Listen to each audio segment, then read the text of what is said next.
नासिन के आगे नासिन डेरा इस्माइल खान में पीटीआई पाण अली अमीन गंडापुर की पुलिस एहलकार के पकड़न वाली वीडियो वायरल थी वही है। वीडियो में अली अमीन गंडापुर पुलिस एहलकार का जबरदस्ती इमरान खान की हिमायत करण ते मजबूर कंदे नजर अचे तो। वीडियो में पुलिस एहलकार के इमरान खान की हिमायत लाई चवे तो। वीडियो में पीटीआई पाण एहलकार के पंहिंजे ऑफिसरन खिलाफ भड़काईंदे नजर अचन था। डेरा इस्माइल खान में पीटीआई पाण अली अमीन गंडापुर की पुलिस एहलकार के पकड़न वाली वीडियो वायरल थी वही है। वीडियो में अली अमीन गंडापुर पुलिस एहलकार का जबरदस्ती इमरान खान की हिमायत करण ते मजबूर कंदे नजर अचे तो।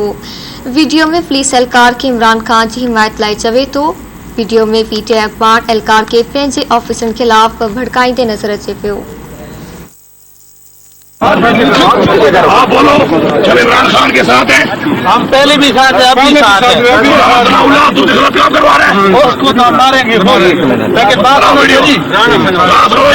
दिए। तुम्हारा आरपीओ कौन है? आरपीओ साहब डीपीओ कौन है जो भागे? क्या नाम है? तू गलत काम करवा रहा है वो तुम्हारा डीपीओ? खड़क नाम है। खड़क भाग गया तुम्हें छोड़कर?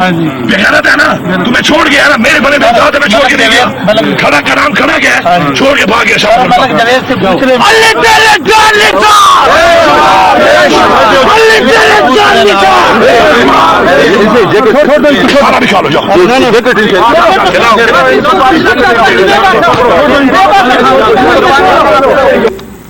जी नासिर वीडियो हमारी टी अली अमीन गंडापुर पुलिस एहलकार का जबरदस्ती इमरान खान की हिमायत करण ते मजबूर कंदे नजर अचे तो। वीडियो में पुलिस एहलकार के इमरान खान की हिमायत लाई चवे तो। वीडियो में पीटीआई पाण एहलकार के पंहिंजे ऑफिसरन खिलाफ भड़काईंदे नजर अचन था।